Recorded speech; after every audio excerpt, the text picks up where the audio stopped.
make no friends in the pits and you take no prisoners. 1 minute you're up 500,000 in soybeans, and the next, boom, your kids don't go to college and they've repossessed your Bentley. Are you with me? The revolution starts now. We have to pass the bill so that you can find out what is in it. Turn those machines back on! You are about to enter the Peter Schiff Show. Show me the money! If we lose freedom here, there's no place to escape to. This is the last stand on earth. The Peter Schiff Show is on. Call in now. 855-4-SCHIFF. That's 855-472-4433. I don't know when they decided that they wanted to make a virtue out of selfishness. Your money, your stories, Your freedom. the Peter Schiff Show. Welcome, everybody. This is Peter Schiff here at SchiffRadio.com. This is Jobs Friday, or maybe lack of Jobs Friday, as the government's report today suggests. The number that we got this morning before the stock market opened was that for the month of August, 0. A big goose egg. That's how many jobs were created during the month of August. And, in fact, the government went back and revised downward the jobs that they claimed were created in prior months. Now, the stock market had been preparing for about 70,000 jobs to the positive, with some estimates coming in as high as 200,000. Who knows what those guys making those estimates were smoking. But they were all off. The unemployment rate still held steady at 9.1, although I think the more important rate that doesn't get as much headlines, the U6, which is the unemployment rate that counts the people who are disgruntled and so are no longer looking for work, even though they desire work, and people who are working part-time but who are still looking for full-time jobs while they are working part-time to make ends meet. That rate nudged up 1% to 16.2. Now, the market reaction, the Dow Jones right now is down about 180 points. I saw it down about 220, was about as low as I've seen it during the day. The bond market is going the other way, with yields on the 10-year down close to 2%, 2.04. The yield on the 30-year about 3.35. The bond market is reacting positively to the weaker-than-expected economic data.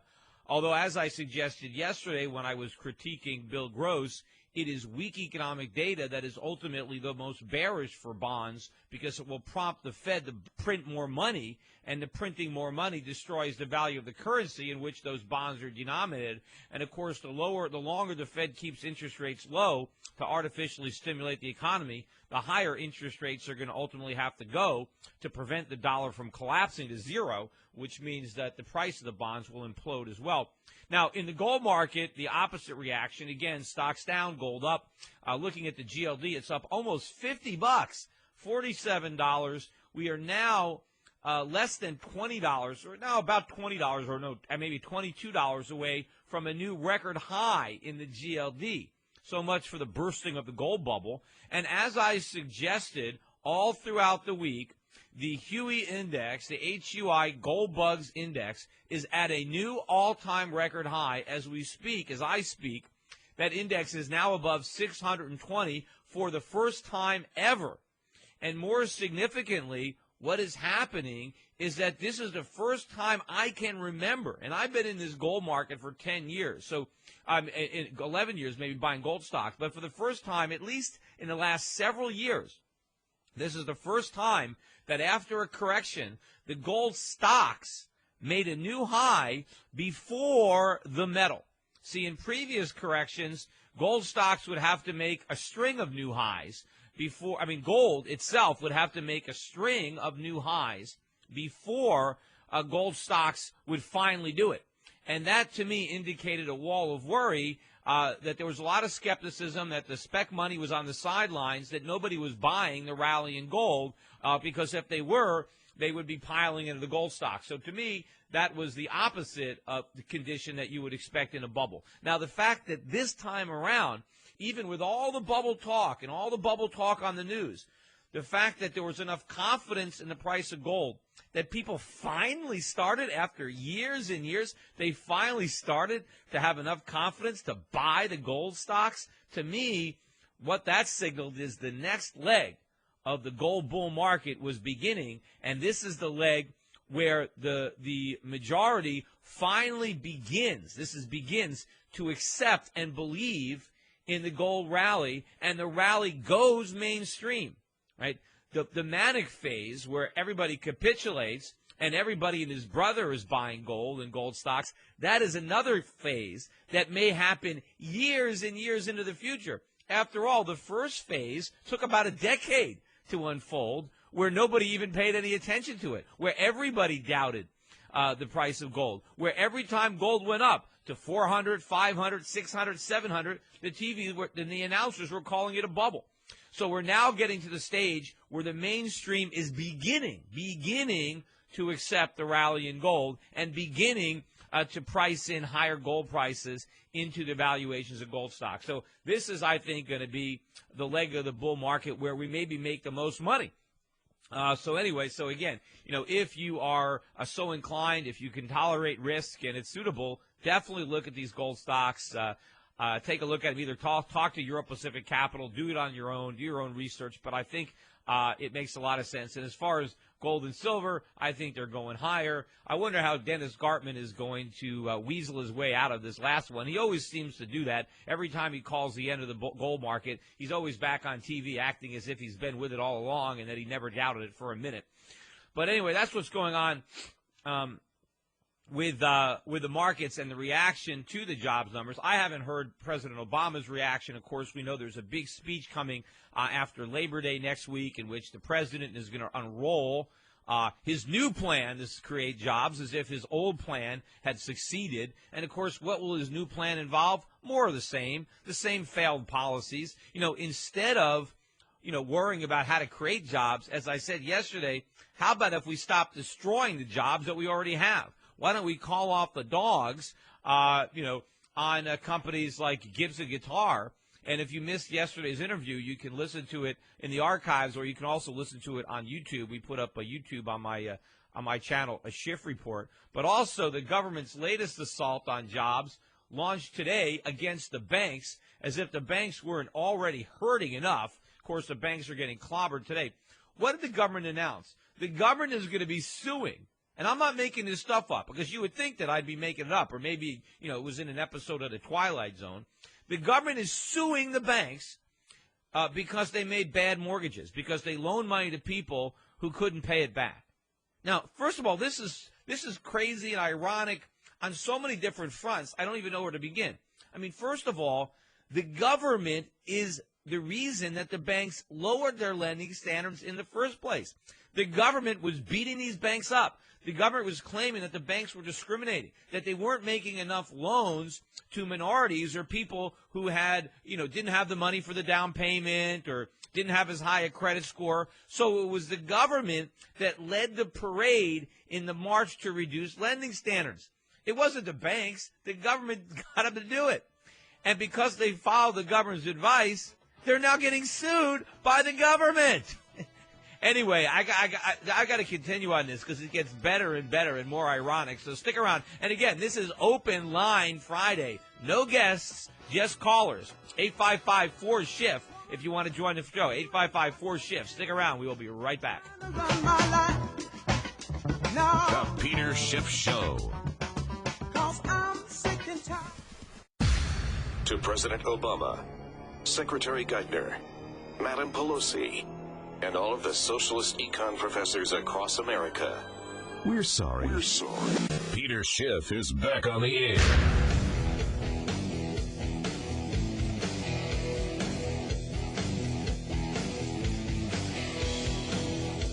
Anyway, we were talking about the government having the gall to sue the banks for doing exactly what the government wanted them to do. Lower their lending standards and lend money to people to buy homes that they otherwise could not afford had more prudent lending standards been in place. It was all to encourage home ownership and ownership society, and the government succeeded. The banks did what they wanted, and the housing bubble was the result. Of course, they had a lot of help from the FHA and from the Federal Reserve, but the lunacy, the hypocrisy of suing the banks because of the losses on the mortgages that the government encouraged them to make it seems to be lost on everybody, maybe other than me, but it actually gets worse. Think about this. The government is suing the very banks that it bailed out. Many of the companies that the banks are now suing wouldn't even be in business had the government not bailed them out. So if it was so important to bail them out, why sue them? After all, if the government wins the lawsuits, then the banks are going to be on the hook for billions. They're going to have to give that bailout money back. And then what happens if the judgments and the legal costs are so high that the banks are insolvent again? So now what's the government going to do? Bail them out again? So they're going to take money away from the banks with the left hand and then give it right back to them with the right hand? I mean, is this insane?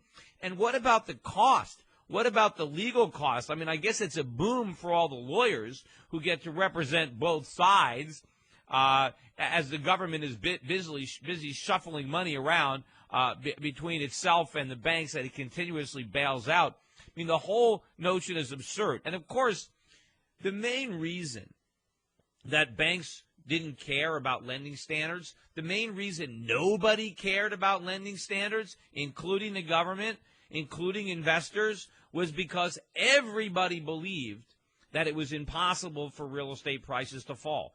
Everybody believed that. I know that. I never got into more arguments in my life than with people when I told them that the value of their house was going to go down. Right? Never have I ever had such heated arguments with people in my life. Nobody thought that it was possible for real estate prices to go down. So from the bank's perspective, it didn't really matter if there was no down payment. It didn't really matter if people lied about their incomes to afford the house, because if they stopped making payments, they would just sell the house at a profit. There was no risk in these loans as long as real estate prices kept rising. So the problem was the assumptions were wrong that everybody was making. And again, I tried to warn people about it. I was screaming this at the top of my lungs, but nobody believed it.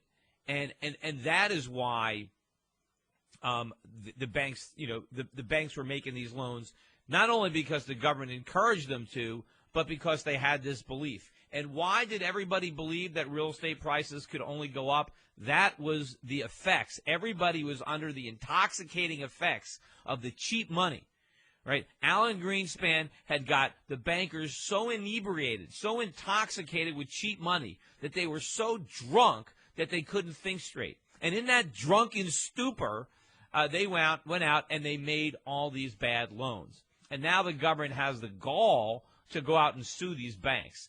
Now, of course, do I think the banks were complicit? Of course. That's why I didn't think we should have bailed them out in the first place.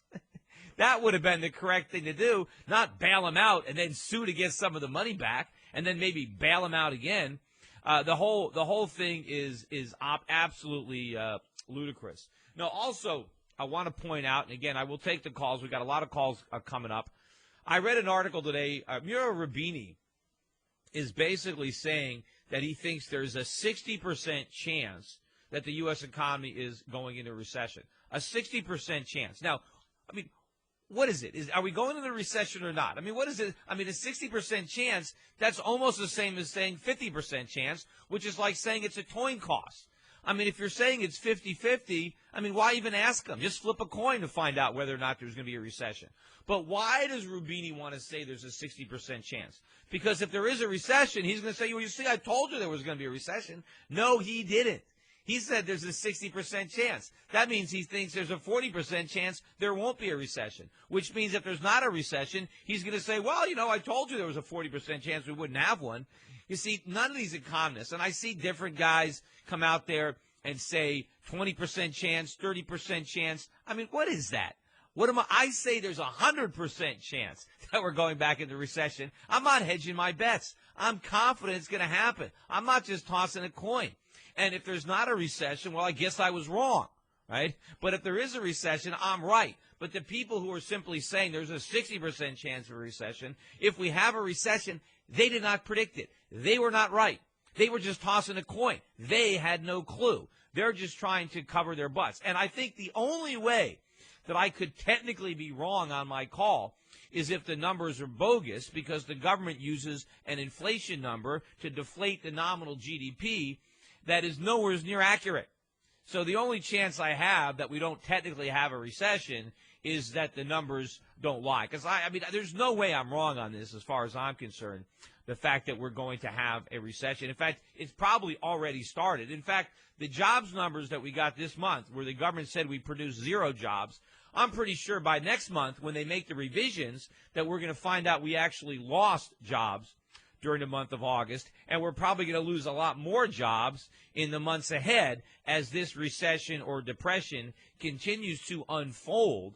Because, again, I think that we are in the early stages of this depression, which means the lion's share of the job losses lie ahead of us, not behind us.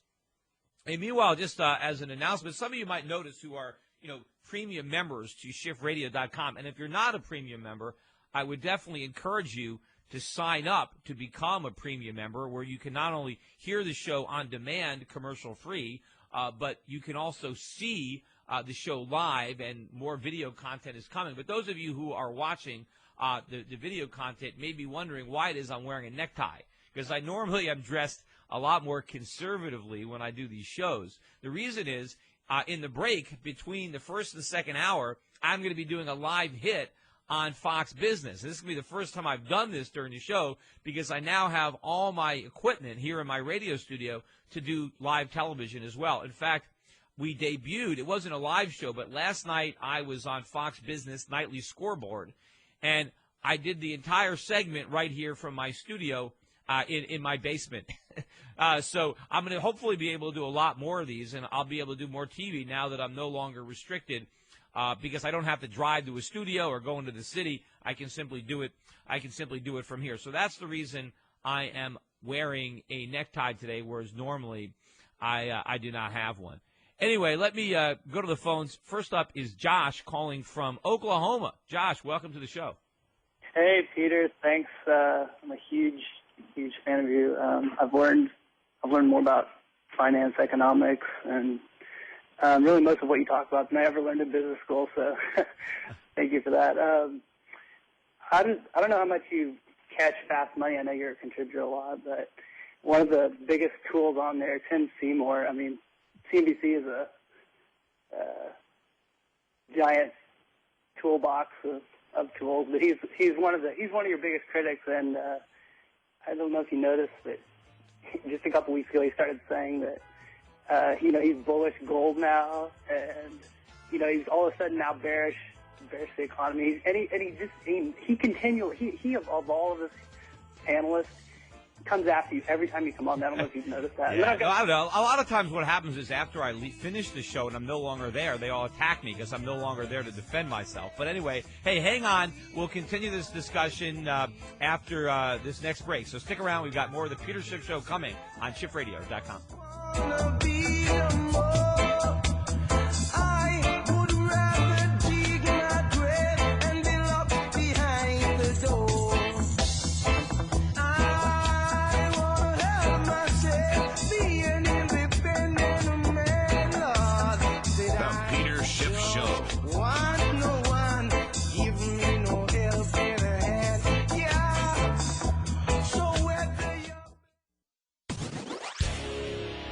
Return to the Peter Schiff Show. Call in now, 855-4-SCHIFF. That's 855-472-4433. Rebel Radio, the Peter Schiff Show.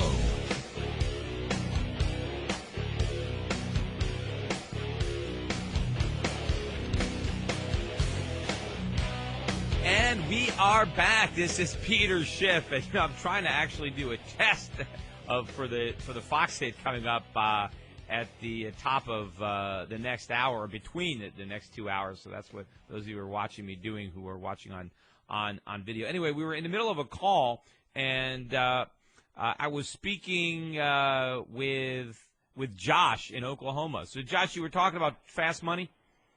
Yeah. I was just leading in with that, and just how those guys have. Well, I mean, I guess with the nature of Fast Money, they flip flop all the time with the bullish and bearish bets. But just I noticed, especially with Tim lately, he's coming around to wisening up. So you need to call him out next time you're on there. Say, hey Tim, what's going on? Well, I like the fact. Look, I'm not going to discredit people for turning around. I like to think I like to think I have an influence. I remember Joe Battipaglia, who recently passed away and who was a really nice guy. Joe and I used to debate all the time. In fact, you can see some of the debates up on YouTube from the money shows where in the Bull Bear debate where we constantly argued. And then later on, I mean, he really changed stripes and he became very bearish and he began to adopt many of the things that I had been saying. And I like to think that a lot of those debates with me maybe sunk in and he eventually learned. And I give people credit for evolving their position and learning. Yeah. And so if people on Fast Money who were just dismissing me and very critical of me, if they're now starting to sound a little bit more like me, hey, that's a good thing. Oh, absolutely. Yeah, so in that case, I guess encourage him. Anyways, my question really is around kind of the trend we're seeing among a lot, really, Fortune 500 companies that are conglomerates. I work for ConocoPhillips, and I'm sure you heard last, I guess, mid-July that we announced that we're basically spinning off our downstream business. So I was just kind of curious what you thought about, first, both the fact that a lot of conglomerates are doing this kind of spin-out thing where they're trying to generate, I guess, value for shareholders by, I guess, saying that their business is more valuable split up now, which is crazy considering they spent the last, decade and a half consolidating. And then I guess also to follow up on that would just, which of the two between ConocoPhillips do you think has the most upside? I don't know. I happen to own that stock in my personal account. I've owned it for a long time, but I haven't really looked at it too much lately. And I noticed it's down like 3% today. And again, I'm not, I don't give individual stock, advice on this show. I'm not allowed to. It's not that I don't want to. It's just that I'm not allowed to. I mean, I'd be happy to if the regulators would let me. But so I can't really say, whether I think people should buy it or sell it or whatever they should do with it. I can certainly note that I've owned it for a long time. And I haven't bought any shares recently. I mean, the shares that I own, I bought a long, long time ago. But in general, what I can say is I'm bullish on the energy sector, and some of the only stocks that I own personally in the United States are oil-related companies. In fact, my single biggest, I think, personal holding is my interest in Euro-Pacific Energy, which is a private company that I formed that is drilling oil in the Bakken. I think we have 70 or 80 wells now that we own an interest in, and we own the leases to drill hundreds more, and we're going to be doing that. And so, the areas that I do see opportunity in the United States are going to be those that are focused on resources and developing our nation's natural resources. Hopefully, the government doesn't interfere too much with the process. That is the greatest risk, I believe, in investing in industries that I think will be profitable, is that the U.S. government will undermine the profitability of American companies that are trying to exploit those opportunities. That is why I am focusing most of my energy and attention on opportunities abroad, where I think there is less political risk of the governments screwing us over. Mm-hmm. So what was kind of your impetus for buying ConocoPhillips, some time ago? I'm curious. I just bought a bunch of oil stocks. I just wanted exposure to the oil sector. I mean, I own a number. It's just one of many U.S. energy stocks that I happen to own. But I mean, and that was it. I just wanted to be in the oil sector. When I started buying a lot of my oil stocks in the U.S., oil was under $20 a barrel. And, there's a whole bunch of stocks. I just was making a big bet that oil would go up, and I was just buying stocks that I thought would give me exposure to the oil market. That was just one of them. But, as I said, I haven't added to the position in years and years. It's just, but I do have it. All right. Well, hey, Josh, thanks for the call. And again, no investment advice here. I'm just talking about stocks in the news, responding to calls. Before you buy any stocks, research it yourself. Talk to a broker, particularly a broker, especially a broker at Euro-Pacific Capital. Talk to him so that he can find out if any stocks or these stocks are suitable for your investment objectives and advise you accordingly and privately off the air. Anyway, next caller is Chris calling from New York. Chris, welcome to the show. Thanks, Peter. I got a comment and a question. The comment is today you kind of see the example of the vulnerability in these these internet IPOs or the internet companies. Today you have Netflix showing how vulnerable they are, where their contract with Stars, I guess, is expiring, and they're down something like 9%. And I called a while back. I called the show a while back, just bringing it up. And you have Pandora as well, trading there at 52-week low.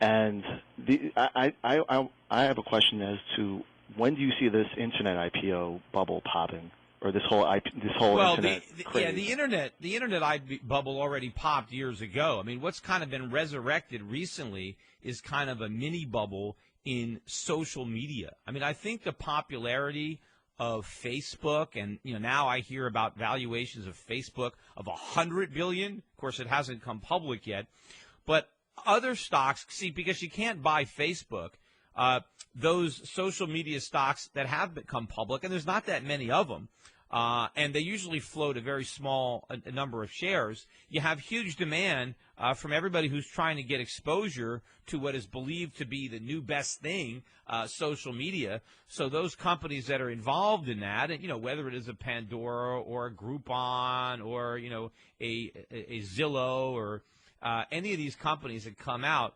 LinkedIn, that's what everybody buys. I mean, they really want Facebook, but they can't buy Facebook, so they buy this stuff instead. But again, this is all gambling. It's all pie in the sky, nosebleed valuations. None of this is suitable for an investor. Hey, people can speculate in these names. They can buy them. They can short them. They can trade them. People can make money. People can lose money. But from my perspective, nothing that has such a short operating history, and many of these companies have never even made a profit. I mean, under normal circumstances, they couldn't even come public. I mean, normally an investment bank would have too much integrity to ask its clients to buy a company with no operating history, with no profits, But now, I mean, they're just throwing meat to the wolves. There's demand for this stuff, so Wall Street serves it up. But I would just stay clear. I mean, maybe some of these companies are good investments, maybe they're not, but it's too soon to tell which ones will survive. And I think even the ones that end up surviving, the chances are the prices that people are paying today are far more than the companies are ever going to be worth. Right. And then my next question was, what types of fireworks do you see happening with the continuing resolution, vote coming at the end of this month? What, on just continuing to spend money? Correct, on the budget. Yeah. I mean, I think the pressure is going to move from debt reduction to job creation as if they're mutually exclusive. The reality is one of the main reasons that we're not creating jobs is because the debts are too big. The government is spending money, borrowing money that otherwise would be available to create jobs in the private sector. But because of these big deficits, that money is not available. And then, of course, you add all the other things the government is doing to destroy jobs. Case in point, Gibson Guitars from yesterday. But I think the politicians are going to want to talk about job creation, and that's going to be spending government money. Because the only way the government knows to create jobs is to create them themselves through the spending of money, even if they have to borrow it. So I think you're going to see a reduction in the opposition to government spending as politicians want to appear to be in favor of job creation, especially as the rhetoric for the 2012 campaign heats up. So you don't see much of a likelihood of some type of shutdown? Unfortunately, no. The government is not going to shut down. It's the country that's going to shut down. I would prefer the reverse. Shutting down the government is probably the only chance the economy has. But unfortunately, the government will stay, and it's the economy that's going to go. Okay. Thanks. Yeah, sure. Thanks for your call. Next up is John calling from New Jersey. John, welcome to the show. Pete, hi. I had a comment. You had a caller the other day that was claiming that with the medical insurance and everything, that CAT scans or the new technologies are driving up the price of health care. Yes. And I sell medical equipment, and I agree with you on it that the cost should be coming down. I mean, before there were CAT scans machines and ultrasound machines and ways of seeing the body from the inside, they would probably have to do if they found a tumor, they would have to do exploratory surgery. So they have to open you up to figure out what was going wrong with you, rather than taking a picture. It just doesn't make sense. Plus, yeah, all of this. they're more minimally invasive. They can go in through a small hole and, stick a catheter in there, fix everything, come back out. It's so much better nowadays as far as, hospital stays. Oh, yeah. I was at the doctor. I went to an ENT guy. Remember, I had this cough for a while, and, people were writing me in and were like, oh, maybe you got throat cancer. I mean, people were really concerned about my cough. But I eventually went to the ENT guy, and, what did he do? He took a camera and stuck it down my throat and looked around with a little mini camera and then told me, oh, you got the acid reflux, and here's what you need to do, and it cured it right up. But the thing is, before they had that technology, I mean, what might they had to do to figure out what was wrong with me, and how much more might it have cost? I mean, the whole thing is technology brings costs down. And the only reason it's not bringing costs down in healthcare is because the government is in there, destroying all those benefits and driving costs up. Anyway, hey, Wilkie, I don't know if the caller wants to make another point. I think it's a good call if he wants to stick around. Don't go away. We got another segment coming up before the end of the first hour here on Peter Schiff Radio at schiffradio.com.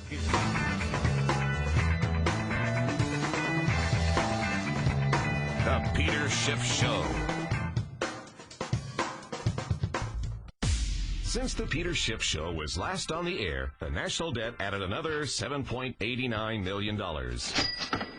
Luckily, Peter's intelligence is growing twice as fast. That's incredible. Welcome back to your source of sanity in an insane world. It's the Peter Schiff Show. And this is Peter Schiff, and on the line with me is John from New Jersey. John, continue with your observation. Well, I actually go into the operating room. I observe the procedures, and I see that a lot of the physicians are turning into more like businessmen because they have to worry about where the reimbursements are, and a lot of times it's negative for the patient because they'll do things that the patient doesn't need because they know that the reimbursements won't pay unless you go to, say if you're doing a catheterization, and they'll go into places of the body that they don't need to because the reimbursements are higher. Yeah. I mean, this is the moral hazard of the third-party payer. In fact, my father once told me the story. My father used to help his mother with her medical bills. And so all of a sudden, in the 1960s, the government came up with Medicare. And so my father noticed that a procedure or whatever was a visit or a routine thing that his mother was having done at the doctor before Medicare, once Medicare came in, the cost of it basically doubled or tripled. And when they contacted the doctor to find out, why it was now so much more expensive, his response was, well, what do you care? Medicare is covering it. So because the government was now picking up the tab, it was a lot easier for the doctor to raise prices, and there was no objection from my grandmother. Because after all, the doctor was right. It didn't matter to my grandmother what the charges were because she wasn't paying it. But if she was still paying it, he wouldn't have been able to raise the price. But what happens is Medicare starts to dial down the reimbursements that they'll give. So then it kind of guides the physician to what procedures he's willing to do, where the hospital is losing money on, and they have to do things that they shouldn't do. Like the system has changed over time as it's become, more bankrupt. But when it first came in, it was like a grab bag, for the physicians. Yeah, but it is changing. But then what happens is they'll send the patient home, and then they'll bring them back another day so they can hit them up for more procedure costs. But they're doing this not because the physician wants to. They're doing this because of the way Medicare guides what they'll pay. So it's almost like this game they have to play where they have to overcharge or do procedures that aren't necessary just so they don't lose money. Well, they do that all the time. I mean, look at all the cesareans that are performed now because doctors are afraid of getting sued if they don't do one. And of course, when I was born, when a woman had a baby, and generally they didn't even need insurance to pay for it. They paid for it themselves. It wasn't that expensive. Childbirth wasn't a major deal. But generally the woman would be in the hospital maybe for an entire week, even if she didn't have a cesarean, and it wasn't very expensive. Today, if you don't have a cesarean, you're practically out of the hospital within 24 hours of giving birth, and it still costs a fortune. And that's actually counter of what it should be, because it should be cheaper. The same thing with non-invasive procedures. I mean, they're in and out in a day. There's only a small needle hole in their arm or their leg, and they've managed to fix an aneurysm, or they've fixed a clot, they've sucked out a clot, or they've opened up a vessel that was closed. I mean, there's all types of things where you'll have only a small hole in your skin that they're doing. Yeah, I mean, it makes me think about, I don't know if you ever watched Star Trek, but you remember Dr. McCoy? I mean, if whatever was wrong with you, you lied on a table, and he simply waved a wand over you, and it fixed whatever you had that was the problem. I mean, how much could that cost? Right? I mean, if we advance our medicine to the point where we no longer have to do any operations at all, that we just wave a machine, a handheld device over the wounded area, and all of a sudden, it's cured with some kind of invisible ray that goes in to the body, and I don't, they never really explained how it worked, but obviously, if we advance to that point, what is it? That has to be reducing medical costs, not driving them higher. Initially, the new technology would have a cost, but the cost would eventually, after you do so many procedures, the cost would get paid for, and then they could. But of course, the cost the price would basically be less than the cost of all the invasive procedures that are now made redundant by the introduction of the new technology. And of course, over time, as you recover the fixed costs, as you become more productive, just like with cell phones or plasma TVs, over time, the cost would come down dramatically. Exactly. And that's doing every time they invest in new technology, you get it paid back for the more procedures that come up. And then it's a fixed price, and you can reduce your price after that point. Yeah, and it's amazing that somehow, because of all this government involvement in healthcare, the costs are skyrocketing, and nobody questions the real reason. That it's the government itself. Instead, they want to try to ascribe some kind of special circumstances to health care to explain why the normal rules of the free market don't apply to health care. It's something unique and special, but the only reason that the free market rules don't apply to health care is because there is no free market in health care. If we actually allowed a free market, if we had competition, if the government got out of it, then we would see that health care is just like every other good or services that is produced or supplied by a free market. That is, over time, quality would go up and cost would come down. I think a lot of physicians are against the FDA, so I think they're starting to wake up. They disagree with what they're doing, how they can pick procedures that get approved and deny other things. I think that we're having trouble with like 510Ks, that it's much more scrutinized by the FDA just to get a piece of equipment that's already out. Just to have a redundancy on equipment, you have to apply for all these approvals. The costs are up, and the FDA is denying a lot of procedures that should be done. Yeah, well, of course, and it shouldn't be up to the government. It shouldn't be up to the FDA. As I said, maybe you can make an argument that the FDA can approve drugs based on the fact that they're safe, that they don't kill you, but efficacy, that should be determined by the patient and by the doctor. It shouldn't be up to the government to decide whether or not a particular drug works. It should be up to doctors and patients to decide if they think it works and if they want to take the drug. And if it doesn't work, eventually nobody will buy it. And if it does work, then more and more people will buy it. Meanwhile, how many people die because drugs that would have cured them are kept from the market? And how many people die in these tests because they're giving a placebo when they could have gotten the real thing? And also, you think about this. Think about all the diseases that are kind of rare, where you don't really have a lot of people that get them, but they're fatal and they're pretty bad. Why are we not coming up with cures? Because you can't afford the testing. The FDA has made it so expensive that where we focus all our energy? Cures for baldness, erectile dysfunction. I mean, we're focusing on things that have a mass market because that's the only way to overcome the FDA costs. But some of these lethal diseases that kill a lot of people, you can't afford to develop a cure for them. If there was no government involvement, we'd have plenty of cures for these diseases by now. Hey, anyway, that's it for the first hour. Stick around. We got an entire hour of the Peter Schiff Show coming up after I do this quick hit on Fox Business. So stick around. Okay, you're on point five all the time, Tip. You're on point five all the time, Tip. You're on point five all the time, Tip.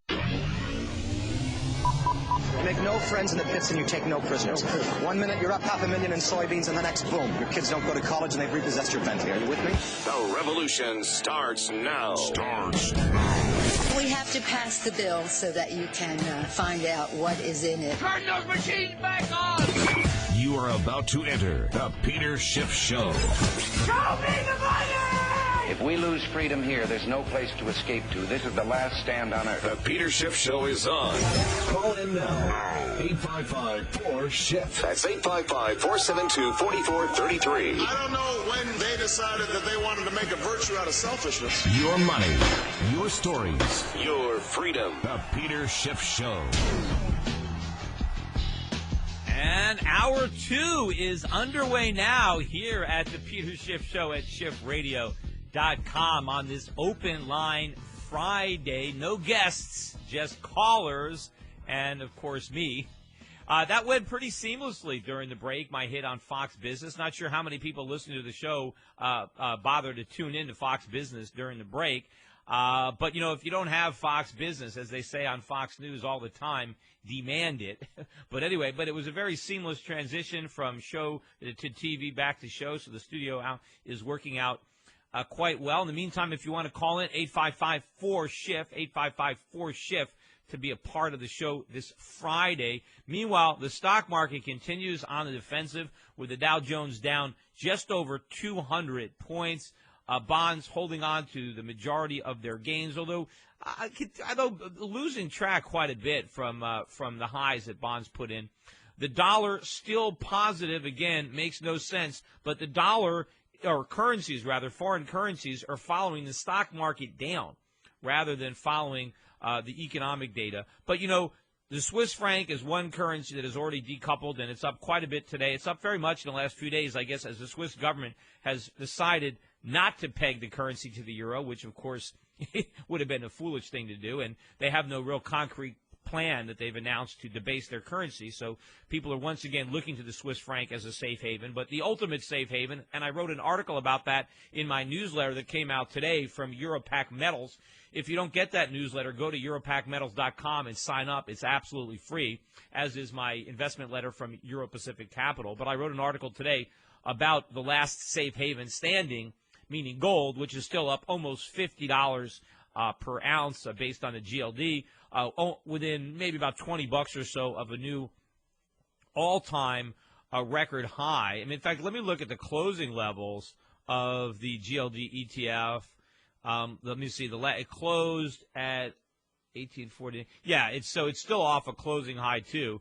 But it would be the second highest close of the move if we were to close right here. But of course, as I mentioned earlier, gold stocks, particularly the HUI, the HUI, which reflects a basket of gold companies, that index is trading at an all-time record high. It has never traded as high as it did today. Thus far, the high was 621.62.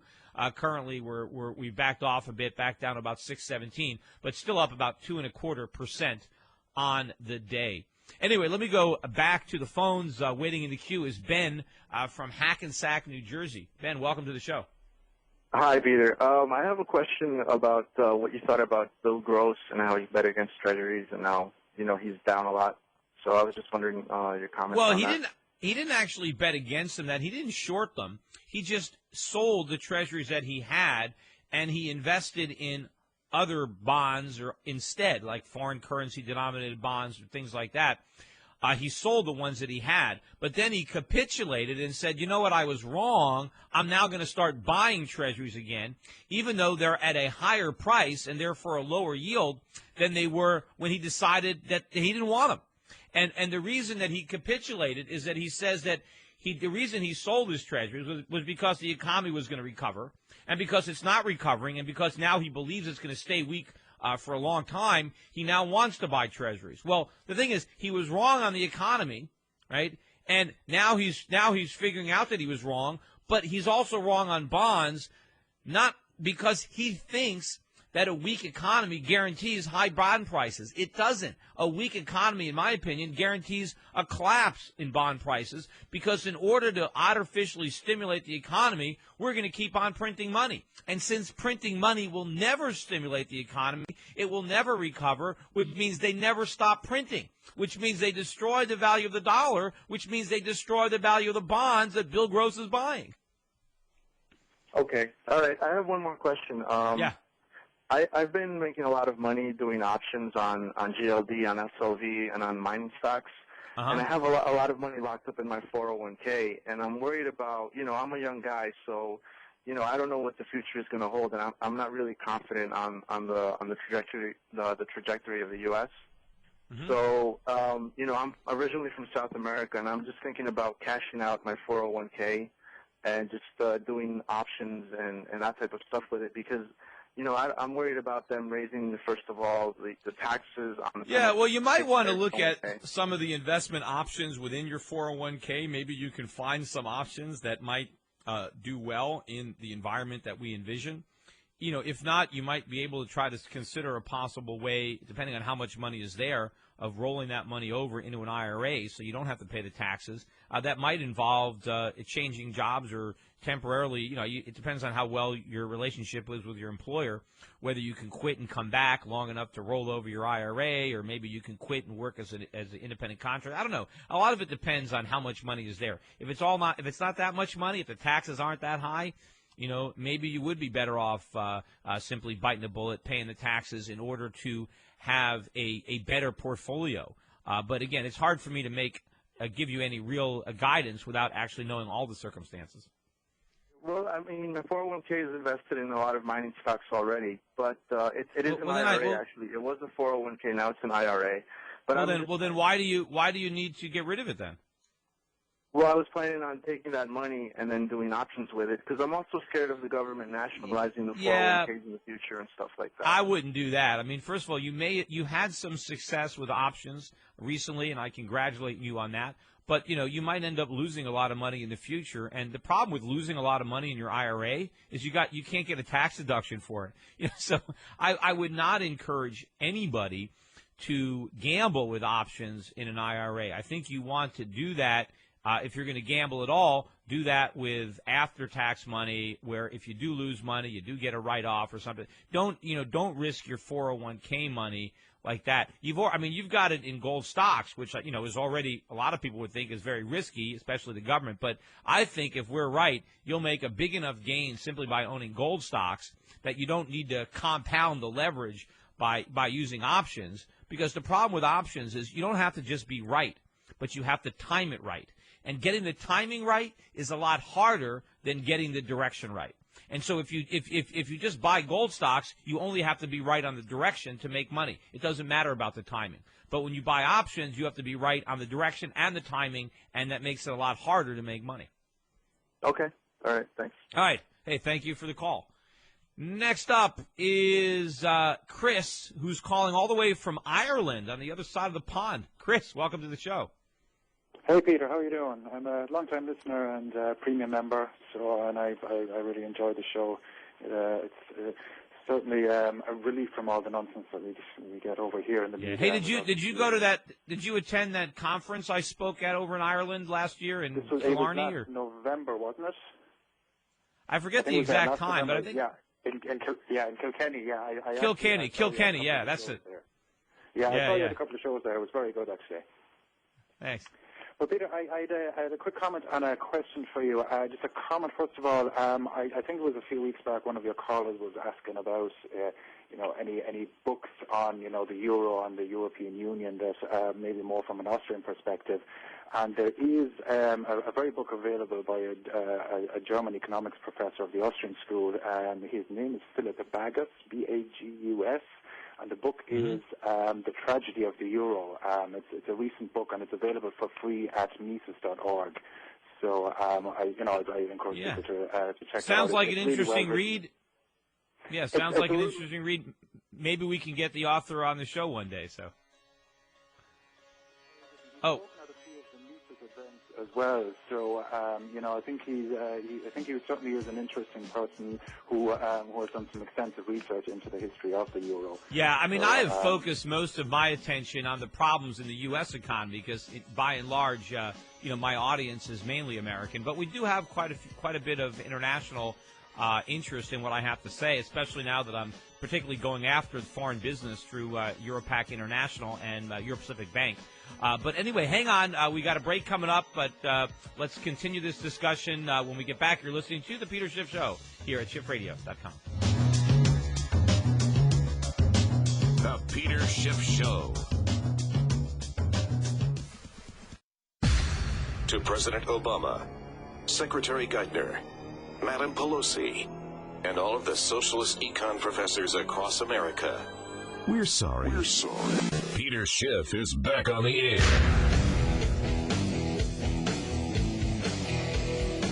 That's right. We're back. We're talking to Chris from Waterford, Ireland. Chris, continue with your comments. Yeah, my question for you, Peter, is with all the talk, around, the various different types of QEs, there's always, in relation to that, we always hear, the Fed's balance sheet, and then in other commentary we hear about M1 and the monetary base. And I'm just wondering, could you maybe clarify how M1 and the monetary base and the Fed balance sheet all link together? Because when I look at, say, QE2 added $600 billion, say, to the Fed balance sheet, but over the same period, M1 I think increased by $300 billion. So I'm just a bit unsure how. Again, remember the M1 together. They're just talking about the money in circulation, the demand deposits, money that's just immediately available. The balance sheet of the Fed, it just relates to the assets that the Fed lists on its balance sheet as an asset. And the assets that the Fed has are whatever it buys with the money it creates. And so depending on where that money goes is how it influences the other aggregates, whether it's counted as M1 or M2 or, they don't report M3 anymore, but there are people, I think, privately that try to figure out M3. But the crazy thing about the Fed's balance sheet is that its liabilities are all the Federal Reserve notes, right? That's why the dollar, the paper money is called a note, right? It says this is a Federal Reserve note. Note meaning it's an IOU, although there is no obligation. At one point, when we had legitimate Federal Reserve notes, the Federal Reserve was obligated to give you gold for its notes. So if you had 35 Federal Reserve notes, it was a liability. The Fed had to pay you an ounce of gold for those 35 Federal Reserve notes. Now the Fed is not obligated to give you anything for the notes. So the whole idea about talking about a balance sheet is really disingenuous because it doesn't have a traditional balance sheet in the sense that it doesn't owe anybody anything. But what happens is it prints money, and then it uses the money it prints to buy a bunch of stuff, whether it's treasuries or mortgages or credit card debt. And all of those things that it owns, well, that constitutes the size of its balance sheet. And, of course, the more stuff it owns, the bigger its balance sheet. And the bigger its liabilities are, even though, in fact, it doesn't owe anybody anything. It just represents wealth that has been stolen by the Federal Reserve and replaced with money. Because the Federal Reserve buys something that has some value, and that it pays for it with something that intrinsically has no value. And there are people that are arguing that the Fed should buy stocks, that the Fed should buy houses. That's like the government confiscating our wealth. That would be the equivalent of the government literally seizing assets, and giving people nothing. So that's the last thing we want the Fed to do. The more stuff the Fed buys, the more bankrupt the nation becomes.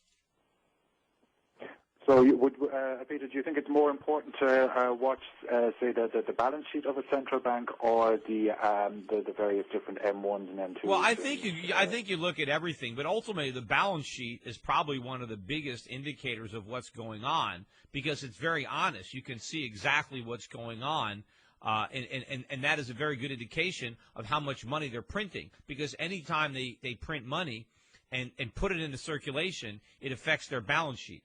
But as far as how it affects M1, M2, that depends on where that money happens to go after it gets printed. Yeah. That's actually something I come to think of. The book that I mentioned by Philip Bagas, The Tragedy of the Euro, he kind of goes into the area of the differences between, the Fed and the ECB.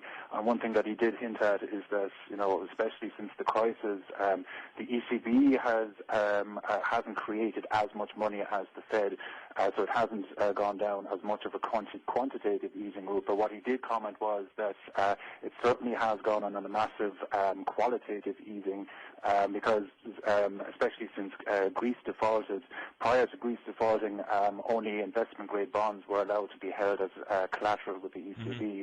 But when Greece defaulted and their bonds became junk bonds, they changed that rule suddenly, so that essentially the quality of the assets being held is greatly depreciated. And obviously the same has happened with Irish bonds and Portuguese bonds. And well, of course, and what did our Federal Reserve, though? The Federal Reserve bought up a bunch of toxic paper. They essentially bought worthless mortgages. I mean, a lot of the collateral that the Fed is holding is actually worse than the Greek bonds that the ECB is holding. Yeah, absolutely. But yes, I mean, the ECB is making mistakes. They're just not making as grand a mistake, as many mistakes as the Fed. And the interesting thing is, we're criticizing the ECB for being too tight. We're saying that they should be more like us, as if we have any kind of great record to stand on. I mean, we have much higher unemployment than Germany does. In fact, we have more unemployment than the Eurozone, I think. So, I mean, who are we to criticize them? The euro, for all the mistakes that the European Central Bank is making, the euro is actually going up against the dollar. I mean, it's going up slowly, and it may be going down against the Swiss franc, but in a comparison to the U.S. dollar, the Swiss franc is doing better. So again, that's like a student with an F trying to give advice to an A student, or maybe not an A student, maybe they're a C student. So it's kind of like an F student telling a C student how to study. It should be the reverse. Yeah, absolutely. Well, thanks very much, Peter, for answering my question. I'm just going to post a link on the Peter Schiff website forum just under today's show, just with a link to that book. So if anybody's interested, all right, hey, no problem. I certainly highly recommend it. All right, well, thanks for listening, and tell your friends out there in Ireland. We need to get as many international listeners to the Peter Schiff Show as possible and spread some sanity around the globe. Anyway, closer to home, on the line now is Darren calling from California. Darren, you're on. Hey, Peter, how's it going? Hey, it looks like okay. How are you? The major decoupling of silver in the market is finally happening.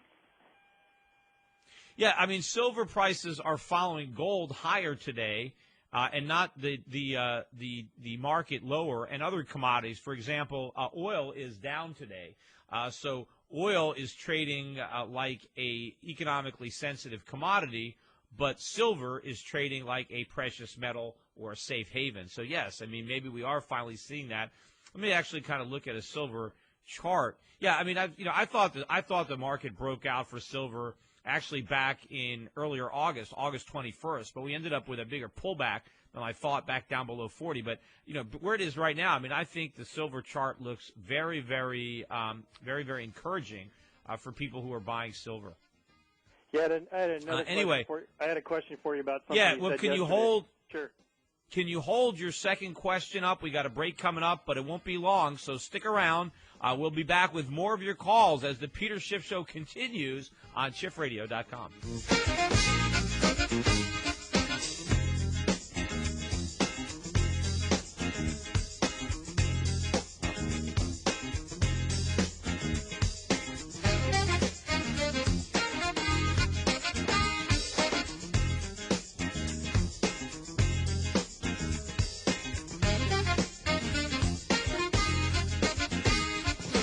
The Peter Schiff Show.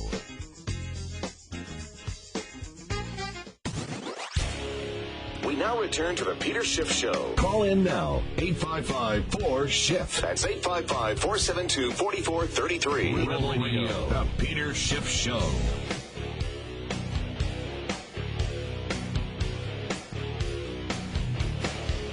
And we are back on the line. Darren in California. Darren, continue with your question. Yeah, yesterday, Peter, you mentioned how you didn't mind taking on a mortgage because you thought it would be inflated away. My question is, how do people take advantage of that, especially if they're a wage earner and wages most likely will not keep up with inflation? Is the only way to take advantage of it is to be involved in the market? Well, to take advantage of inflation? Well, I mean, if you're saying the mortgage will get inflated away, so you weren't worried about taking on a mortgage, I'm just trying to figure out how to take advantage of that situation. Well, you mean without owning a house? I mean, obviously you can't have a mortgage. No, not without owning it. Well, or purchasing a house now. Yeah, I mean, I don't know.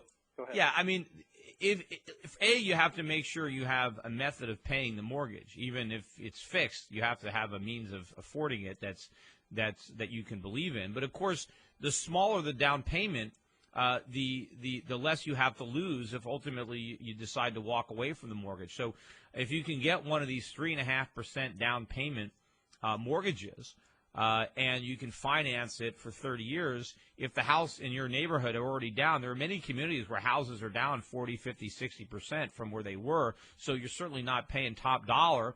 If you can put practically nothing down, meaning if the market goes down further or you run into trouble, you can walk away with just a minimal loss. I mean, in many cases, a 3.5% down payment may be the same that you would, have to put up as a security deposit to rent a place or something like that.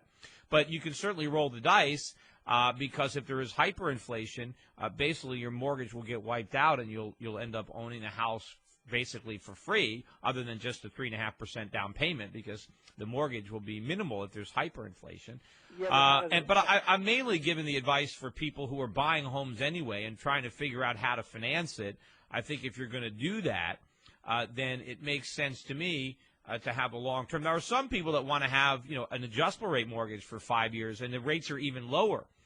The problem is where are the rates going to rise to? Maybe they'll go a lot higher. But, of course, the Fed might keep rates artificially low indefinitely, which means maybe the adjustable rate might end up even being better, a better deal. But obviously there is always the risk that the government finally does the right thing and raises rates sharply. And so if you have a fixed rate mortgage, then you mitigate that risk.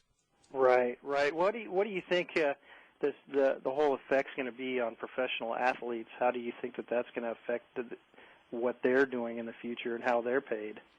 Well, I mean, I think anybody who is working for a contract where you have, and most athletes sign contracts, maybe they're 5-year contracts, 7-year contracts, and obviously as the dollar begins to depreciate dramatically, people are going to be reluctant to sign contracts for dollars without some type of clause in it, a gold clause or a Swiss franc clause or some kind of escalator that compensates them for the effects of inflation on the real value of those contracts. So ultimately, that is going to stop seeping in. I'm already advising people that if you are in a situation now where you are negotiating an employment contract for a long period of time, that you already do that you negotiate the contract now in gold, in Swiss francs, in Australian dollars. Maybe Canadian dollars are a lot easier. They're almost 1-to-1 right now, and maybe you might find a company here more likely. And certainly if you're already working for a foreign employer and you're working in the U.S. and they're paying you in dollars, ask to be paid in another currency. That's what I would do, especially if it's a contract where you're locked in for a period of time. You don't want to lock it in dollars and then have the dollar collapse, and you still have to do all this work, but you're not really getting compensated based on the loss of value of the dollar. Right. Okay, well, thanks a lot, Peter. Appreciate it. Thank you. Next on hold is Mike calling from Memphis, Tennessee. Mike, you're on. How are you doing, Peter? Good. I'm a big fan, read some of your books, and been following you for a long time, and really appreciate you. And I wonder if I could ask your advice on something. Go ahead.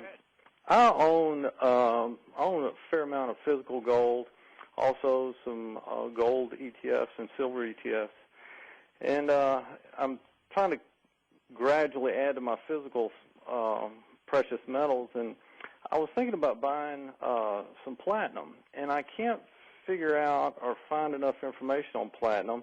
I know it's almost at parity And my thinking was that with gold on the rise and platinum almost at parity, that gold is going to push platinum probably even to a higher percentage. But yeah, I've made that observation on this show, and I own a bunch of platinum myself, and I think it's a good buy relative to the price of gold. So I think if you're bullish on gold, you should buy some platinum if to diversify your precious metal holding.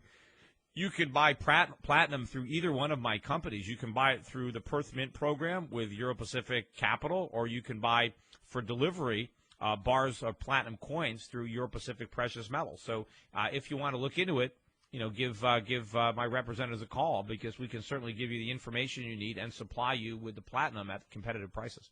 Okay, great. But one of the things that had me spooked a little bit is when you look at the charts, like if you look at a 5-year chart on spot gold, spot platinum, and the Dow Jones Industrial, platinum, when Dow Jones went down and, right around '09, platinum really plunged, and I can't figure out why.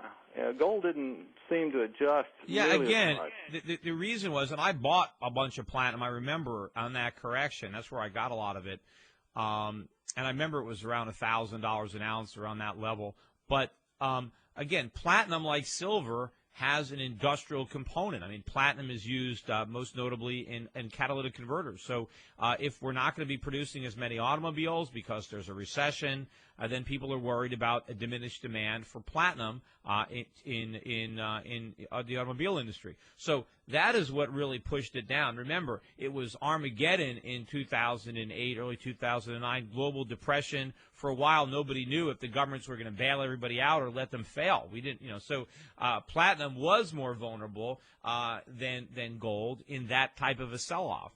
And recently, the rise in gold has gone up against everything. Not only has it gone up against other commodities, but it's gone up against other precious metals, including gold and silver.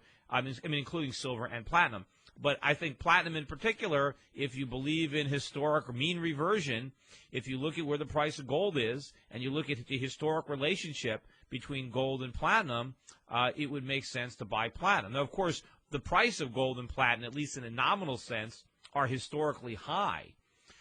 So I don't know, maybe there are some people in the hedge fund community that are trying to arbitrage this now and shorting gold and buying platinum so that they're really indifferent whether that mean reversion takes place at lower prices or higher prices. Because if you're short gold and long platinum, it doesn't really matter if they both drop or they both rise. All that matters to you is what happens to the difference between the two prices.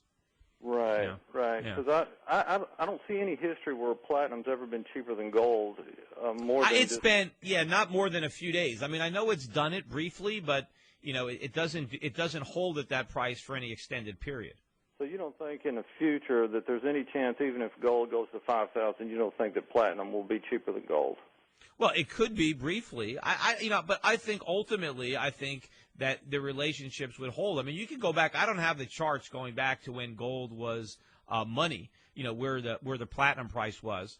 I know that at the time when gold and silver were both money in the United States, that the ratio between gold and silver was legally fixed at 20-1.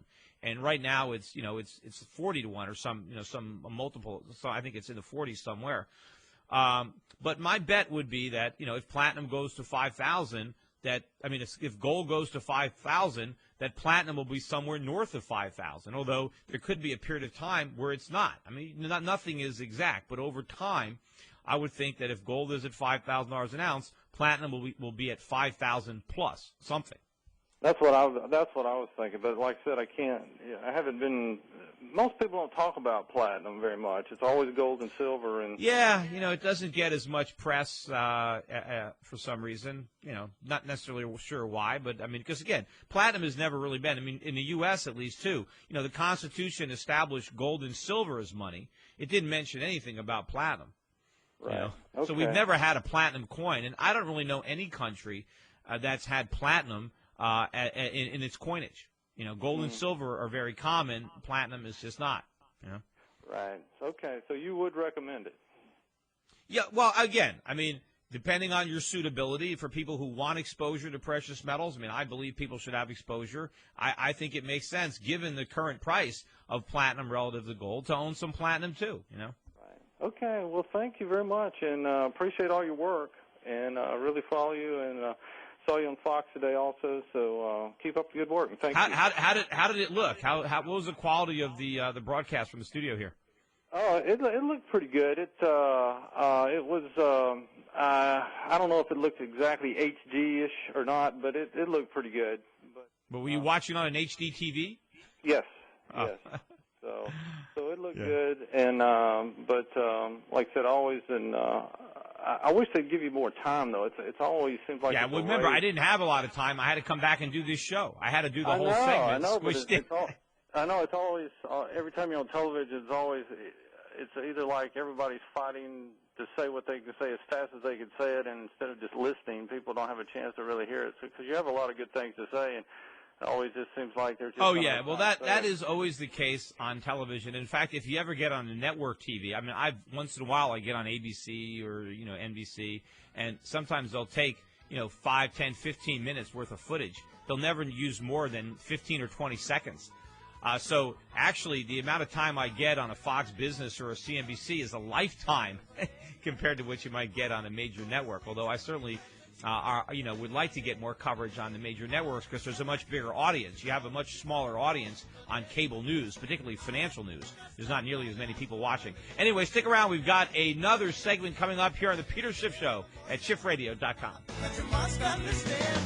I'll tell you one thing, you tell me another, we walk away, maybe then shake hands. The Peter Schiff Show. Since the Peter Schiff Show was last on the air, the national debt added another $7.89 million. Luckily, Peter's intelligence is growing twice as fast. That's incredible. Welcome back to your source of sanity in an insane world. It's the Peter Schiff Show.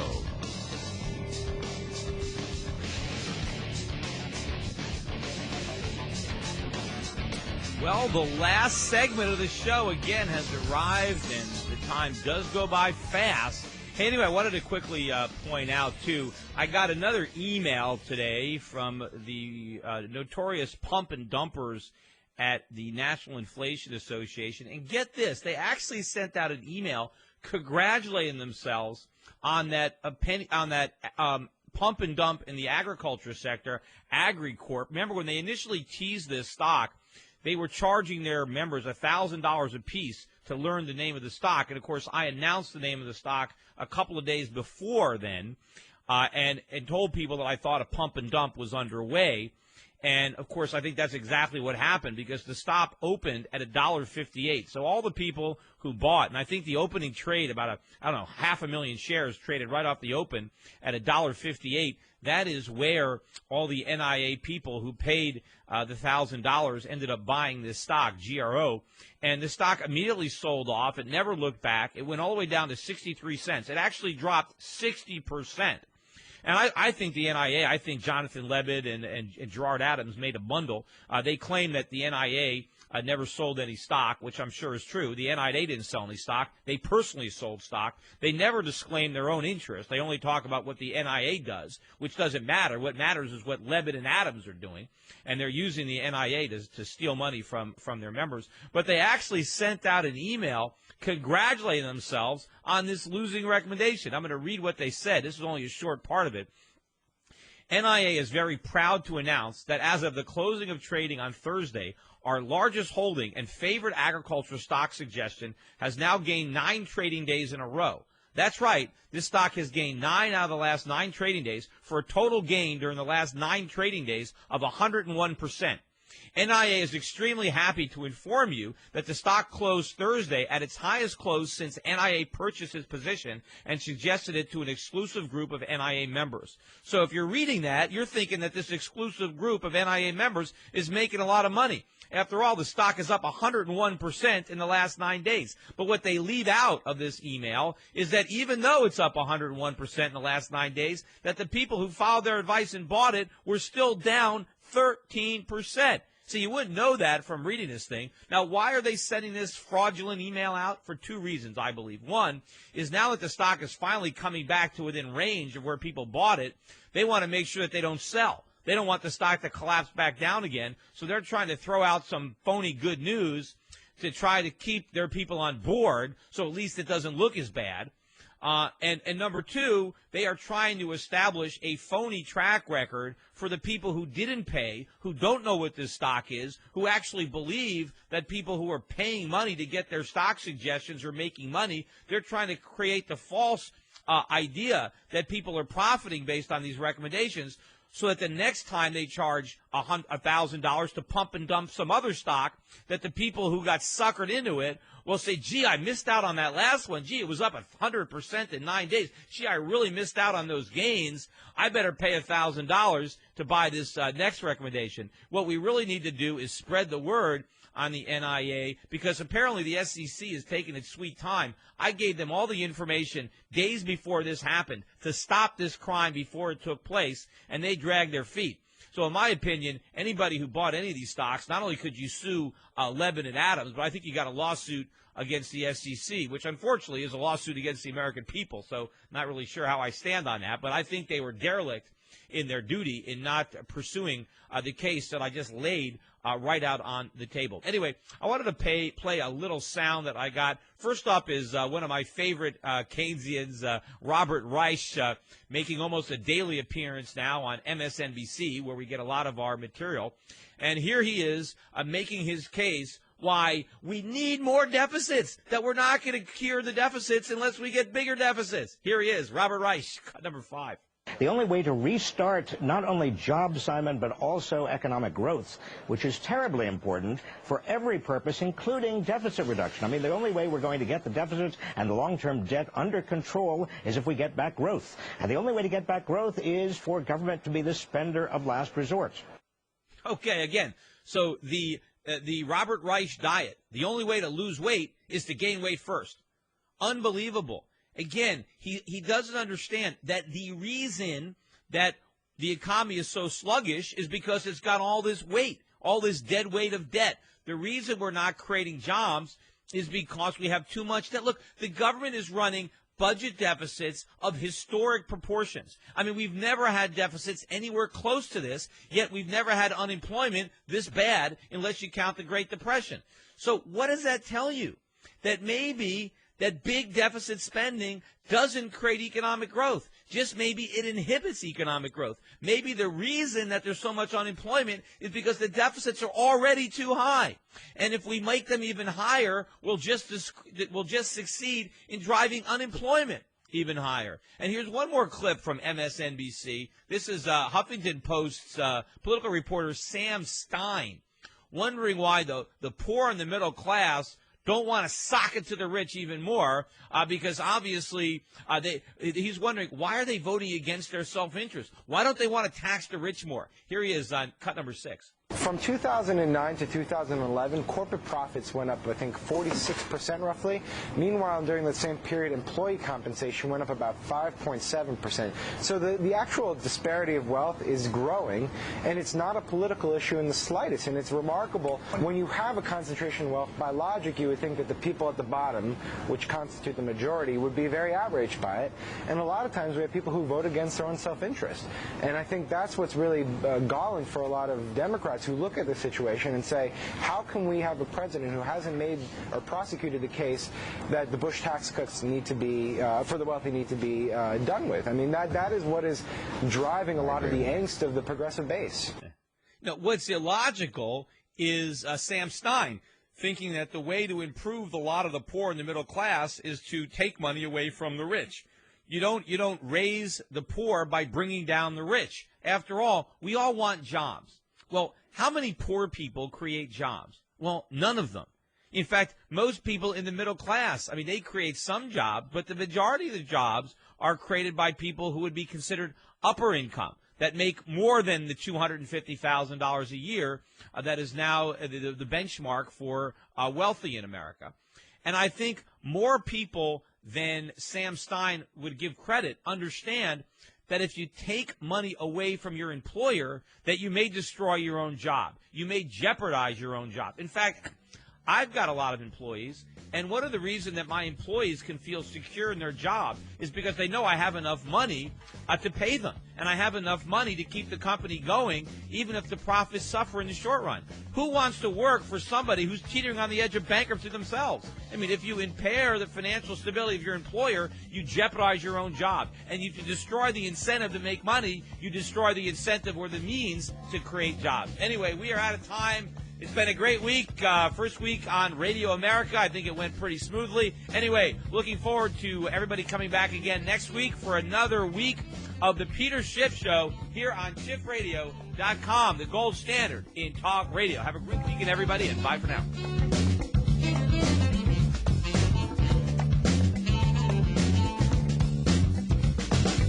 The Peter Schiff Show.